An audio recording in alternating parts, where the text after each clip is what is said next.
Howdy, folks. Hope you heard last night's show, because tonight I am continuing with the germ theory topic. I'm going to begin with a quote from the work of Dr. Bill Holub, who I had mentioned yesterday. All of his work is very well documented, and what you're about to hear is the nexus of 30 years of his work. Yet it is simple, clear, direct, and profound. Pay attention, folks. Here is the up-to-date proof of the absolute idiocy of the germ theory, and also a glimpse at the reality of what the phenomenon that we call disease consists of. Now, remember what I spoke of yesterday. Bacteria and viruses are not form-fixed. They mutate and change according to the medium they are in. They are with us, inside of us constantly, and function both to build tissue and to decompose waste. And remember also that what we call disease is the elimination of toxins that we take in. Germs appear when our body is eliminating these toxins because the medium becomes conducive to them. They are not the cause, however. Germs are not the cause of disease. They come out of our very substance. They are not from the outside. You don't catch anything. They come from within. And Béchamp showed this very clearly in his work. Again, I will refer you to Béchamp or Pasteur, the book by Hume. It is very interesting and is a rather wonderful piece of biological history there. But let me go on with Bill Holub here, again from the work that I was quoting yesterday. This chapter is entitled, "The New Germ Theory is Supported by the New Biology." Let us bring all this historical information up to the knowledge we have today. We need here to define and explain three terms: germs, genetics, and evolution. Germs. We are defining germs here to include all manner of microorganisms, including viroids, viruses, bacteria, fungus, protozoa, etc. The new information from molecular biology, biochemistry, and many other fields of research all support this proper view of the role of germs in human health. Dr. Lewis Thomas, in the book Lives of a Cell, says of viruses, quote, "Instead of being single-minded agents of disease and death, they now begin to look more like mobile genes. We live in a dancing matrix of viruses. They dart, rather like bees, from organism to organism, from plant to insect to mammal to me and back again and into the sea, transplanting grafts of DNA, passing around heredity as though at a great party. They may be the mechanism for keeping new mutant kinds of DNA in the widest possible circulation among us." And let me just remind you of what Béchamp had said many, many years ago, which I mentioned yesterday, about the microzymas, because indeed, modern research clearly indicates that what Béchamp was seeing as microzymas are viruses and viral material. Moving on with Bill Holub. Germs are one-celled protozoa, or subcellular parts of whole cells, which are basically immortal and have been in existence since the origin of life on this planet. They were here long before we were, so there was nothing to attack then, just as they attack nothing now. They are the basic unit of life, and in a sense then, we are a collection or living condominium of attached germs surviving as a group because of cooperation. Germs, then, are an integral and vital part of our function, including growth, maintenance, and repair. They are also our link to the cycle of life on this planet. Thus, they begin to recycle our structure whenever we allow that malnourished situation to occur. But realize that they would not and could not attack you. It would be like attacking themselves, and this would never occur. As Aristotle pointed out, quote, nature does nothing uselessly, and Zeno concurred. The goal of life is living in agreement with nature. Germs do not attack. They assist in healing and have the facility to do things which the remainder of our cells and tissues cannot do. They synthesize much of our needed vitamins and other nutrients. They help to detoxify dangerous substances from our environment.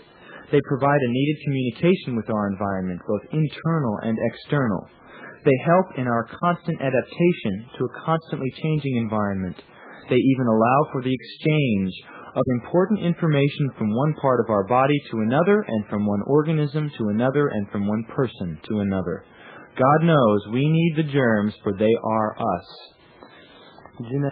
Genetics. Genes are part of the cell that ensure the immortality of the cell. They transmit the needed current information to help one-celled or the multi-celled organism, which is people, survive. However, we used to be taught that once you, quote-unquote, inherited something, it is unchangeable, but this is not so. Much recent high-tech research has shown that there is a constant interplay between genes and their environment. This means that genes affect potential characteristics. The actual expression of any gene is dependent upon environmental factors, including nutrition, light, toxins, etc. Some excellent work reported in 1985 in the July 20th edition of Science News, that is, by L. Reed, reaffirms once again that the environment in which a cell exists determines its survival and behavior. By manipulating cell culture media, they succeeded in mimicking liver cells in various healthy and diseased states. They showed that the matrix in which a cell or a human finds themselves influences the regulation of cell growth and specialization by turning on certain genes while turning off others. Thus, you do not inherit diseases, but inherit potential blueprints for the healthy state. By heeding the blueprints and using the right or nourishing building material, the healthy state can be achieved. However, if you try to work outside of the blueprints or use inferior materials for your construction, such as junk food, medications, etc., then poor health will surely result. Viruses, viroids, and the like appear to be a way to transmit and change the genetic makeup of organisms like us in order to ensure survival. We may very well be making viruses by spin-off material from our cells, which are more like stuck-together viruses anyway. Evolution. By evolution, we simply mean the gradual changes in organisms and their environment which occur always. These changes represent adaptations of an organism to its constantly changing environment. They include a wide range of cyclic changes, for example, day and night, lunar cycles, seasons, etc. They also include longer geological and population and social changes which may occur in cycles of decades or centuries. Thus, the various organisms which we see inhabiting man are really adaptive changes in the organisms in response to changes to their changing environment, namely you. You are the changing environment for these quote-unquote germs and bacteria. Understand that, folks. Germs change in response to your nourishment status. If you are well-nourished, then certain germs flourish. If you are poorly nourished, then other kinds of germs grow, which also adapt to the different metabolic situations in your body. Just to give you a simple example, if you become malnourished, then less oxygen and nutrients get to your cells and they die off at a more rapid rate, leaving protein and other types of cell waste byproducts. All this provides food for certain quote-unquote new versions of microbes which can survive in low oxygen, low nutrient, high nitrogen waste circumstances. So, the germs didn't suddenly invade you and make you sick. They simply changed to adapt to your sickness. Again, Germs are a consequence of disease, not the cause. So if you go on a fast or follow other natural healing modalities, the nature of the germs change back to those found in the healthy state. The germs have always been and shall always be. They are here sharing this world with us and help us when we need them. They are ancient and they are immortal. A recent article in The Lancet by John Heyman combines microbiology and paleontology to show that a particular germ, Mycobacterium ulcerans, is at least more than 200 million years old and inhabits the same regions of the Earth as part of the continents that were once connected but have long since separated, which is South America, Africa, and Australia. Germs as guardian angels, infection as a healing event. If we accept, as I think we must, that germs are not here to give us pain or to kill us, why would they want to kill their host? Or to create the antibiotic vaccination industry, then why are they here? We believe we have the answer to this question, and the answer is something wonderful, not something to fear. Germs are part and parcel of the healing process. That's right, they are participating in the healing process. Just look at what they are capable of doing and see how they can participate in healing. They are able to break down waste products of our metabolism and of our cellular debris. They can exist on low oxygen or even no oxygen, which are anaerobes. They can break down toxic substances in our body that we could not break down, such as plastics, pesticides, artificial ingredients, toxic waste, etc. Furthermore, let us not forget that they also provide a good deal of our vitamin supply by their ability to synthesize vitamins inside us, including B12, niacin, vitamin K, vitamin C, etc. Now, isn't this a blessing in disguise? Another very important role, especially for viroids, which are smaller than viruses, and viruses themselves, is their potential role in helping our cells to adapt to a rapidly changing environment and to transmit, or better, share this information from cell to cell in your body. Think of the marvelous system that allows a virus to use and alter the genetic makeup of one of our cells and then share this information with thousands of other cells. Modern medicine calls this infection, folks. Viroids, which are tiny particles of DNA or RNA, much smaller than viruses, have been studied extensively in plants because they cause non-commercial mutations of potatoes, tomatoes, etc. But studies have shown that these viroids have only started affecting crops subject to 20th century high-tech agriculture with its total alienation of natural processes. It's the old story. When you seriously alter the natural development of an organism by inbreeding, artificial feeding, chemical fertilizers, toxic exposure, mechanical harvesting, etc., you create the need for these germ-assisted alterations. However, these alterations are for the survival of the organism. Of course, for the organism to survive, say a potato, it may not resemble the potato that people are used to buying and eating. But nature is not concerned with aesthetic appeal, but with survival and immortality. How does this help you? We are writing this in late spring, and people around us are complaining about runny noses, coughs, etc., all caused supposedly by a bug that is going around. Here is what is really happening. Spring brings out green growth and the weeds and insects that go along with it. This brings out America's arsenal of chemical fertilizers, lime, weed killers, bug killers, etc. This toxic insult to our environment brings about the need for significant healing and adaptation amongst all of us exposed to it. The quote-unquote colds, runny nose, cough, etc. are your body's way of dumping the toxic material out, and here is where the germs play a critical role. While the bacteria are busy digesting away some of these toxic substances inside of us, the viruses are transmitting the information on how we may adapt to this toxic onslaught. Viruses enter and replicate in those cells of ours which can survive the toxic exposure, and as the virus replicates in other cells, it, in essence, is transmitting this survival advantage to thousands of our cells. Companies have even smartened up to the fact that germs participate in healing and are trying to steal and market their powers. A Dr. Tadaro from Oncogene Incorporated describes a growth factor from vaccinia virus, which is smallpox, which can significantly enhance wound healing. Germs are part of our healing, and we would do well to work with them.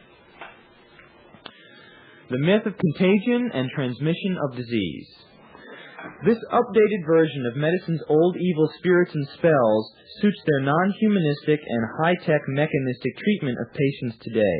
It's very simple. As we have already indicated, all germs are ubiquitous, present in everyone, everywhere, all the time. Each person has their own private collection of germs suitable to them specifically, so if they are to become ill, they have plenty of their own bugs. They couldn't and wouldn't catch them from anyone. We are not saying here that germs don't move about the environment, but rather that they do not jump from one person to another to produce illness. In fact, all of the information about epidemics seems to prove that there is no transmission of germs occurring. For example, why do most quote-unquote epidemics occur in winter when people are less exposed publicly to each other? Why do epidemics strike large numbers of people at the same time and never show a spreading type of incidence which one would expect to see, if indeed germs are being transmitted from person to person? Why is it that regions that have large interchanges of people, like New York and Florida, do not show the infections following the people? Why do epidemics frequently follow patterns around holidays, like Thanksgiving or Christmas? Do germs know that these are holidays? What is really happening with these supposed epidemics is the following. Actually, the word epidemic from the Greek means literally on or at, and people, and means something that happens to people as a group all at once, not a slow contagion. The actual epidemic process is very simple. Remember that everyone already has their daily complement of germs, and remember also that a large population of people, such as a town, a region, or city, is constantly being exposed to the same environmental hazards all at the same time. For example, large numbers of people are exposed to the same weather changes, water quality changes, pesticides, food and water, contaminated food of a fast food chain, bad news in the media, batches of drugs and medications, holiday moods, air quality changes, and many other toxic insults. The quote-unquote group healing reaction to these toxic challenges is what you are seeing when people start coughing, sneezing, or whatever. They are not catching it from each other, they are experiencing it with others. In addition, at many levels we are all connected. About the only thing that is catching about all of this is paranoia. After all, medicine has had about a century to literally instill the fear of germs into our culture. So people fear the germs in the air, in the water. They fear germs from touching people, which in turn leads to our general fear of people. When they read or see reports about infections going around, so to speak, the fear, paranoia, and anticipation has been shown to lower immunity and precipitate illness. Now, isn't that interesting?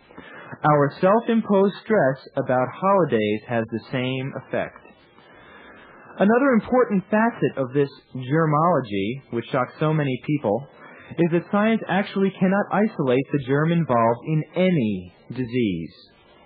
What they isolate is a version of the original, and in the case of viruses, that version may actually bear very little or no resemblance to the original germ in somebody's body. This means that as soon as you start the process of isolating and identifying a germ, you totally lose the feature of the original copy. Recall that germs reproduce very rapidly and also mutate or change themselves very rapidly as their environment changes.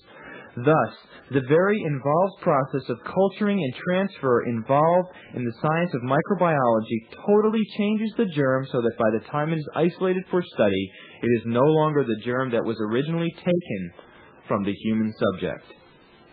What we study about germs in tissue, cell, or media culture has nothing to do with their activity in the human, so you can't prove that the original germ is causing anything.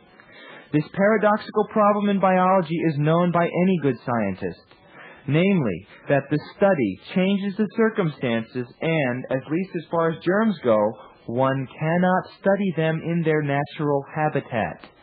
The problem is exemplified by you trying to catch your own shadow in the shape it is at any moment. As soon as you make a move to trap your shadow, it changes its shape. Therefore, you can never really see what your shadow looks like without changing it, and the same is true for germs. Still another problem is quantity of germs. If germs are not in quantity, they cannot be proven to exist in a human. This means that everyone has a few thousand herpes organisms alive in them, but that number is undetectable by science. Yet another problem is the presence of antibodies to germs. Unfortunately, this proves nothing at all. It could mean you have a lot of the certain organism, or some, or very little, or none. You cannot link antibody titers to presence or absence of infection at all. Again, that was from the work of Dr. Bill Holub, folks. Now, I'm sure a lot of questions are raised in your mind. Everybody who hears this stuff gets all upset, and they say, what about massive epidemics? What about the Black Plague? All that kind of stuff. I love the Black Plague as an example. I mean, you're talking about large-scale, quote-unquote, epidemic devastating Europe, blaming it on little flea and the organism that was going through the flea and the rats. But remember, folks, you're talking about a time in Europe when people were eating lard pies 3 meals a day, and the sewer was out in the street. Think about that. Think about the plagues of very early times in Rome and up through now to modern history, and every example I can give you reasons why those things occurred. My other argument I get is, what about polio? What about syphilis? What about aseptic meningitis, AIDS? Well, we're going to talk about that in the next 2 shows, because I'm going to dedicate the next 2 shows to AIDS specifically. It's really the single greatest medical fraud that I have ever seen. But if you look at polio, and as I had mentioned on the show for vaccines, you will find that the definitions for the symptoms of non-paralytic polio match almost precisely to the symptoms for aseptic meningitis, which match almost exactly to what we are now classifying as AIDS. It's the same old renaming game, folks. It's the renaming game, and I can show you that what we are calling AIDS has been around for years. Now remember, AIDS is acquired immune deficiency syndrome, and they are saying that it is caused by a little virus called HIV. Hopefully, over the next 2 shows after this one, I will show you that HIV causes nothing. But get it fixed in your mind from what I just read, folks, that germs do not cause disease. Epidemics are caused by a lot of different things, but have nothing to do with germs and viruses. They are a consequence, not the cause. If you want to look for causes of particular diseases, I suggest you start with looking at immunization programs, and that has been a fun little project of mine. But you can trace most of the major quote-unquote epidemics of our age, including cancer, to vaccinations. AIDS is a fun one. We're going to talk about it another time, so I'm not going to belabor that point with discussion right now. The next thing I am going to read you is a little excerpt from another piece of Dr. Bill Holub's work about germs and disease. And it's a portion relating to Dr. Holub's specific explanation about herpes as an example of a specific disease and how the theory that we call the germ theory really cannot apply and does not apply. So, at this point, let Bill take his break, and we'll flip the tape over in a little while, and we'll be back in a few minutes with the work from Dr. Bill Holub on herpes. As we have already explained previously, germs do not cause disease, but are a consequence of it. Germs, including viruses, viroids, bacteria, fungus, etc., are an essential feature of the cycling of matter in our world. Remember that each and every speck of substance that makes you up is simply recycled from our environment through eating, breathing, and drinking. That's why God, as nature, has placed germs on Earth to continue the natural cycling of material. If we could destroy all germs on Earth, then all life, including the human race, would cease to exist. So germs perform a useful imperative function. They are not here to create disease, fear, infection, epidemics, or the medical pharmaceutical industry's profits. It is a simple process of recycling.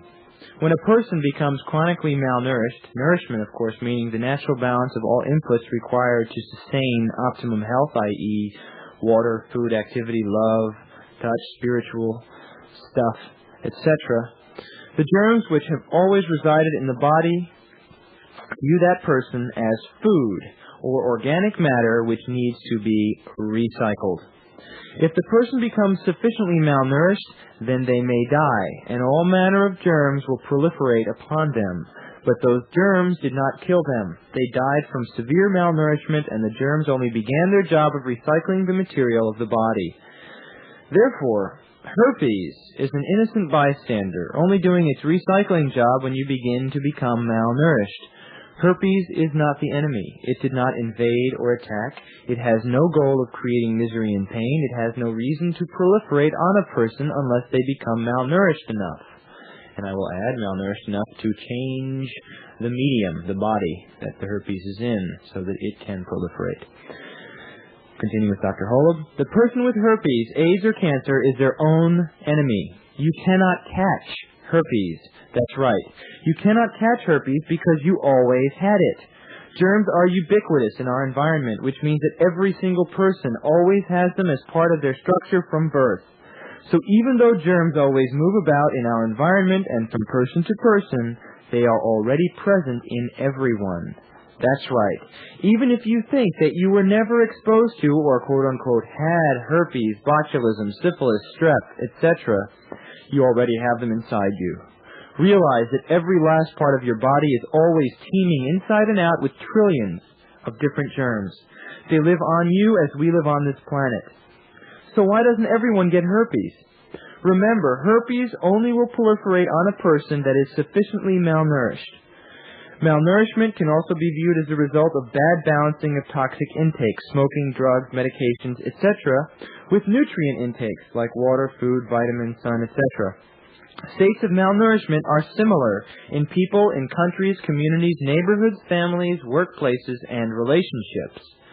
Because malnourishment is so widespread, it is not at all unusual for 2 people or 1,000 people to develop herpes around the same time. But remember that they did not give it to each other. They all already had herpes laying around, sleeping inside them, waiting for the call to duty. Their duty being the simple recycling job.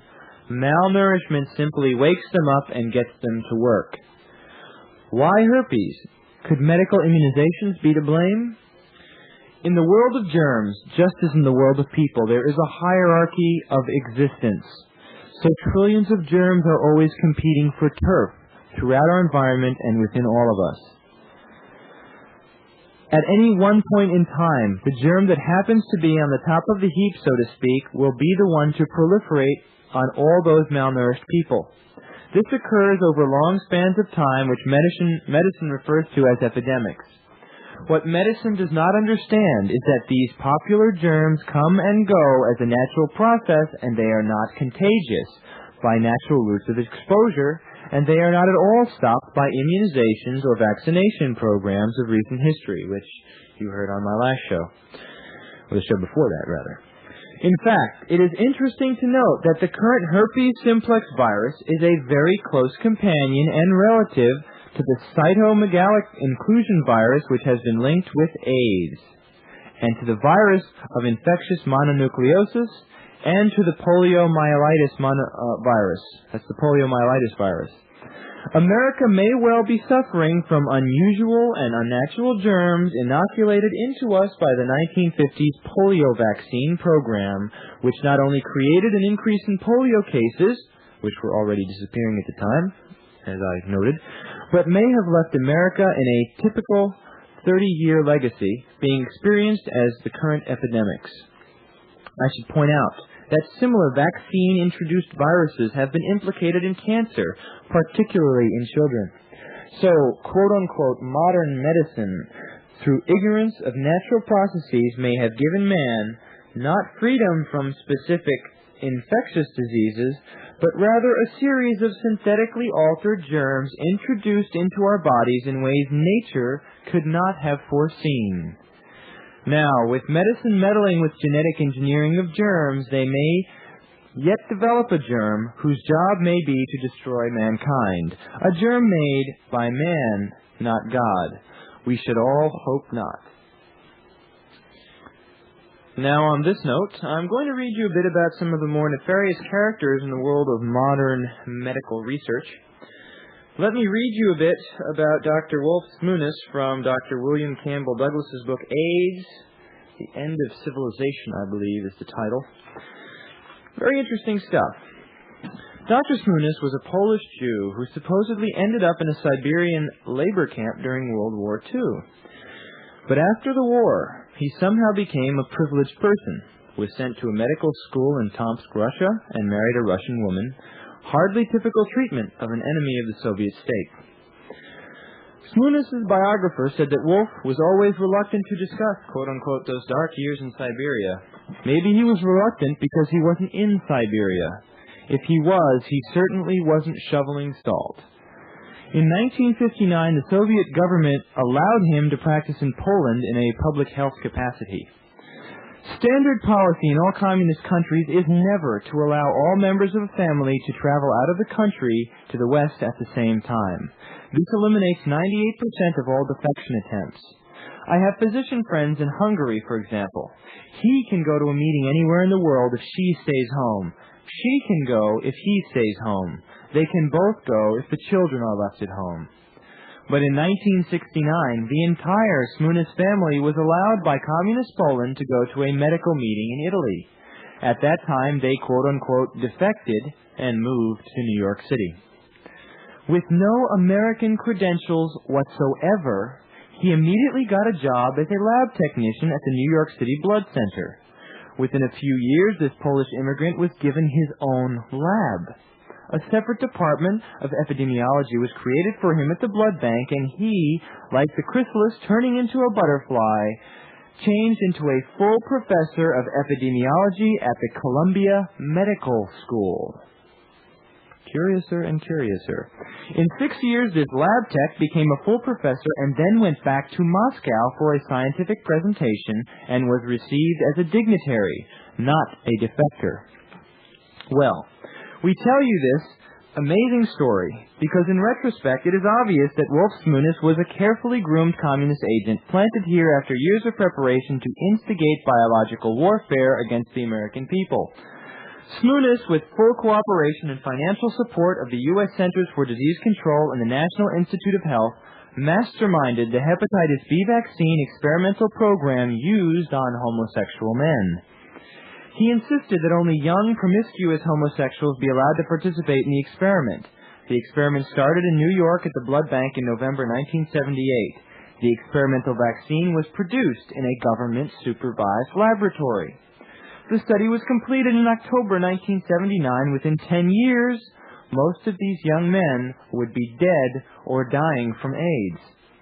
In 1980, the program was expanded to major cities all across the U.S. In the fall of 1980, the first AIDS cases was reported in San Francisco. 8 years later, most of the homosexuals in San Francisco were infected, dead, or dying. In 1986, Dr. Clad Stevens, one of Smunis' collaborators, penned an astonishing report that did not make your local newspaper. She reported that the majority of the homosexuals in the experimental program were infected with the AIDS virus. The AIDS-laced vaccine, through the bridge of bisexual men, now infects as many as 3 million Americans. Mission accomplished. Now, folks, let me just add at the end part of this about the AIDS-infected, AIDS-laced vaccine. I have yet to find the documentation that supports that. I am not saying that it does not exist. But I have to tell you that the conclusions that Dr. Douglas arrived about the AIDS epidemic are not in harmony with my own findings, and I'll talk about that on my show about AIDS. But I want you to keep all this in the back of your mind. Like I said, I don't totally agree with Dr. Douglas's conclusions, but you'll hear about that tomorrow. You'll see clearly, and I'm sure you may see clearly now, vaccinations do not need to be laced with anything. The simple fact of injecting virulent free-floating proteins and viral material into the bloodstream is more than enough. Now, I don't doubt that billions are spent by governments worldwide to produce all kinds of nasty diseases and cancer-producing stuff, but you must realize that the reality of how the body functions is not understood even by these scientists who may have amazing understandings of microbiology, virology, and immunology. Let's move on and leave it for tomorrow's show. I'm going to read a bit more from Dr. Douglas's book, which, by the way, is an incredible piece of research, very well documented. And again, it's called AIDS, The End of Civilization. Just for fun, I'm going to share some very interesting bits and pieces of information with you. What the Soviet propagandists didn't say was that their agents had been working in our top security biological warfare laboratories for over 20 years. In a burst of brotherly love, they were invited in by President Richard Nixon. The astounded communist scientists from Russia, the Eastern Bloc, and Communist China, who had been trying to penetrate this vital security area for 40 years, quickly accepted. They had been snickering in their beakers ever since, while they prepare for our demise. It is no secret that they are there. Dr. Carlton Gedjasek, a top official at the Fort Detrick Laboratory, said in Omni magazine in March 1986, "In the facility I have a building where more good and loyal communist scientists from the USSR and mainland China work, with full passkeys to all the labs, than there are Americans. Even the Army's infectious disease unit is loaded with foreign workers, not always friendly nationals." You can't put it more plainly than that. Even the Greeks weren't that stupid. They didn't know the Trojan horse was full of soldiers. When it became obvious to the communist press that we were getting the truth out about who was running things at Fort Detrick, they completely reversed themselves and said it was all a mistake. Everything was just fine at Fort Detrick. Moving on a little down the road here. You are probably not aware that the International AIDS Prevention Program of the World Health Organization is run by the Soviets. You don't believe it? Call WHO and ask them who is in charge in Europe. If you want to save your nickel, I'll tell you now. He's a Russian named Vysenko, and he operates out of Copenhagen. I am not sure of the spelling of his name, but I can tell you he spells deep trouble for the West. The Soviets control the response to AIDS of the entire free world at many levels, including the top. Dr. Sergei Litvinov, the coordinator of all task force work on AIDS at the World Health Organization, is a high official in the Soviet Ministry of Health. Litvinov gave out the order to our scientists and medical organizations in the Western world not to discuss the real cause of the AIDS epidemic. Now, bear in mind, of course, folks, that Dr. Douglas is of the belief that it was created right here in Fort Detrick, and he puts forth a lot of evidence for that. We'll talk about that tomorrow. At a secret meeting between the editors of The Lancet, the highly respected British medical publication, and a group of the leading retrovirologists of the world, it was decided not to publish any academic discussions about the possible artificial creation of the AIDS virus in a lab. They particularly agreed not to make any mention of world-renowned biologist Isaac Farlane Burnett's published remarks that molecular biology may get out of hand like atomic physics and be used for evil purposes. Now, other medical journals, such as Science and the JAMA, have lockstep with Lancet and put all references to the man-made origins of AIDS down the memory hole. Did Comrade Litvinov have a little talk with the retrovirologists? They, of course, wouldn't need any encouragement from their Soviet UN bosses to attempt a little cover-up for their own heinous crime. But Lancet, the British Medical Journal, and the New England Journal of Medicine are another matter. It took some powerful and sinister forces indeed to get these respected publications to cover up the crime of the millennium. The notable exception to this appalling censorship of mass murder is Professor Harding Raines, editor of Journal of the Royal Society of Medicine. Raines refers to a, quote, conspiracy of silence, covering the allegation that AIDS was man-made. I hope Dr. Raines is watching his backside. Now, Dr. Zorius A. Medvedev, unlike Vysenko and Litvinov, supposedly is a Russian exile. Medvedev operates out of London at the National Institute for Medical Research. He's a senior research scientist in the genetics division. He, like Smoonus, blossomed from a poor exile into a man of power and influence. Medvedev, before he was exiled, was head of radiobiology at a top-secret Soviet medical research center. Since when do the Soviets exile a key scientist in the field that will be decisive in World War III, which is radiobiology? There's a lot more about this now British citizen and respectable scientist who continues to communicate freely with his supposed enemies in the Soviet biowarfare labs. We'll tell you more later. Medvedev is spreading the disinformation that AIDS is rampant in Russia due to the escape of the virus from a laboratory, a sort of biological Chernobyl. This tends to divert suspicion away from Litvinov, Smoothness, and the other Reds that President Nixon allowed to penetrate our biological laboratories at Fort Detrick. Having the Soviets, quote, control the spread of AIDS in the West has led to some interesting paradoxes.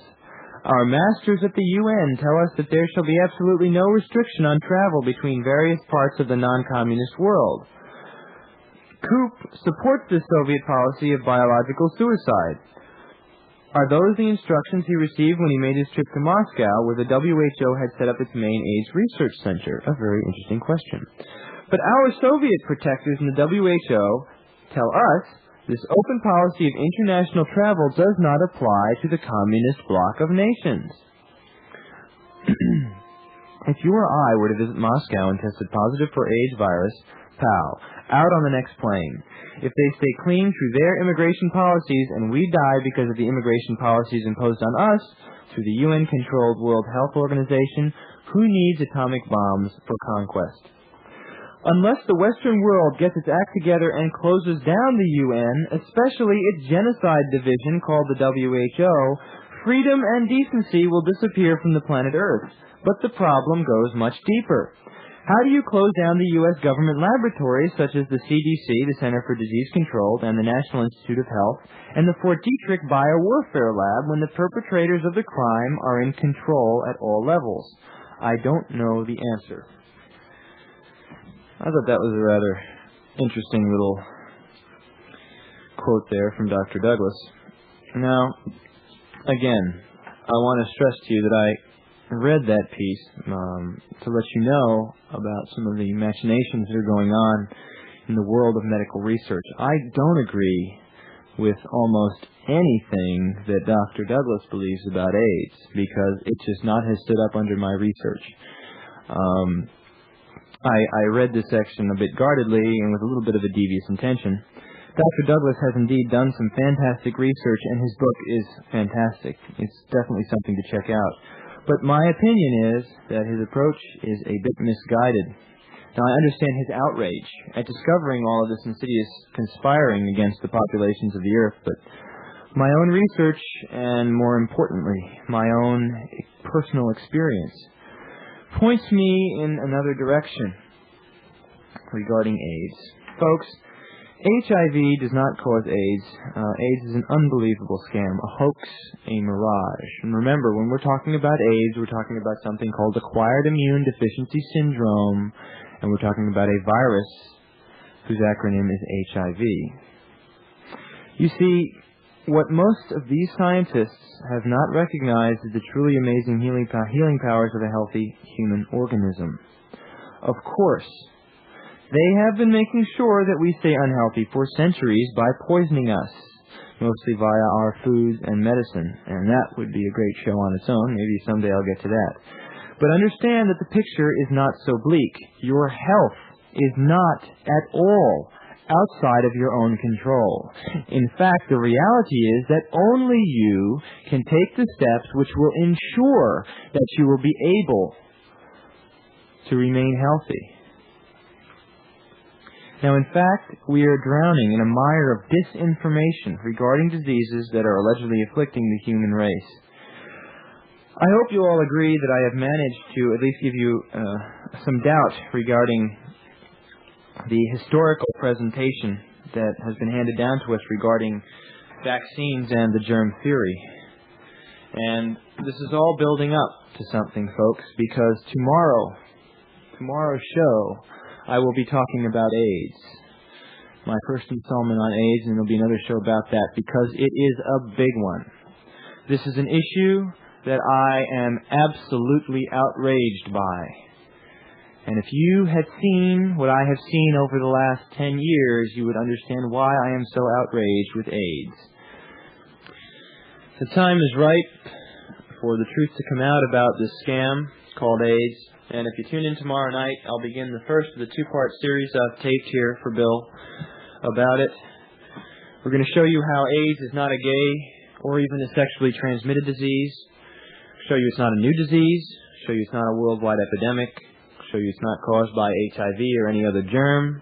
It's not diagnosable by any lab test, and it's not increasing in blacks, women, and children. And we're definitely going to show you that it's not responsive to any vaccine, and most certainly cannot be dealt with by poisonous, toxic chemotherapies like AZT and the like. Folks, right now, where we are today, most people dying of AIDS are dying from treatment, but we'll get into that tomorrow. This is an issue that is going to affect you whether you like it or not, whether it be through the issue of mandatory AIDS testing, through AIDS vaccinations, and the like. I hope you will tune in. I think what I've accumulated over the last few years is valuable. I've put it together, and I have the research of some of the top scientists and researchers that I know of in this world with integrity behind me. I hope you will tune in. If you want to correspond with me about anything I've mentioned on any of the shows I've done, please feel free. I love the exchange of information, and I want to get as much of what I have out to people as possible. My address, Alex Loglia, Loglia, 217 East 85th Street, Suite 246, New York, New York, 10028. That's Alex Loglia, Loglia, 217 East 85th Street, Suite 246, New York, New York, 10028. If you'd like, you can include a phone number, and I will get in touch with you by phone. Good night, folks. Take care, and I hope you will tune in tomorrow.